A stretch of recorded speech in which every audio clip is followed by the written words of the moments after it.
mtu wa kwanza kujenga kanisa kwenye Biblia, ndio tajiri wa kwanza ulimwenguni, hajawahi kutokea na hatatokea. Unamfahamu? Amina. Anaitwa nani? Suleimani mwana wa nani? Wa Daudi, rais wa nchi. Ndiye alikuwa mtu wa kwanza kujenga kanisa ambalo naona linapiganiwa leo Mashariki ya Kati.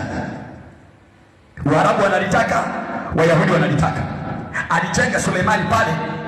Hilo ndio kanisa tajiri lenye thamani kuliko kanisa lolote duniani.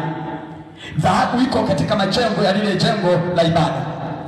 Lakini Suleimani kitaalamu leo ndiye ambaye utajiri wake Mungu aliuthibitisha, na leo hapana aliyevuka utajiri wake. Hayupo na hatatokea. Katika wafalme, katika mataifa na kila, hakuna mpaka leo hakuna taifa ambalo limekaribia utajiri ambao Suleimani aliushikilia wakati ule. Kwa hiyo, lakini ndiye mtu ambaye alijenga kanisa. Kwa mara ya kwanza kanisa linajengwa duniani lilijengwa na Suleimani. Lakini wakati wa Musa alikuwa anajenga hema za kuabudia, sio kanisa, hema. Kwa hiyo hekalu limejengwa kwa mara ya kwanza na Suleimani aliyekuwa rais wa Israeli miaka 1400 iliyopita. Akajenga kanisa. Akasemaje? Huyu anayejenga kanisa ni bilionea, ana dhahabu. Baba yake ameacha hazina kubwa, yeye mwenyewe amekusanya hazina kubwa. Dhahabu ya Tiro na Sidoni imeletwa kwake.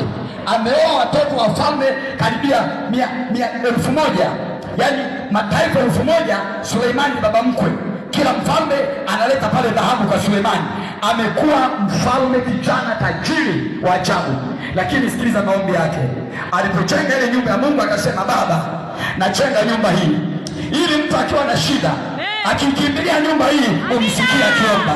Taifa likiwa na njaa, taifa lolote likivamiwa na majeshi, likashambuliwa, likaikimbilia nyumba yako, usaidie taifa hilo.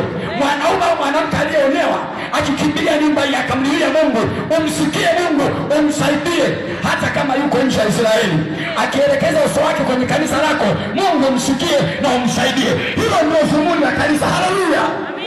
Dhumuni la kanisa ni kusaidia watu walioonewa, watu wenye njaa na kiu ya haki, watu wanaomhitaji Mungu kwenye maisha yao. Hilo ndio kusudi la kanisa kuanza. Suleimani ndiye mwanzilishi wa ujenzi wa makanisa. Kama unampenda Bwana sema amina. Amina. Na mtu aliyeanza kujenga kanisa, fundi wa kwanza anaitwa Hiramu, mfalme wa Tiro. Sema Hiramu, mfalme wa Tiro, mtu mwenye akili nyingi. Huyu ndiye mtu, ndio maana kanisa wakati wote likijengwa, aliyelijenga ana akili. Ndio maana Yesu ndiye mjenzi wa kanisa la leo, ana akili za ajabu. Anasema, kanisa langu nimelijenga kwenye mwamba, hapana atakayelibomoa, kwa jina la Yesu. Haleluya, haleluya. Kwa hiyo unapotoa sadaka yako, usiwaze kwamba ninatoa kunufaisha mwanadamu.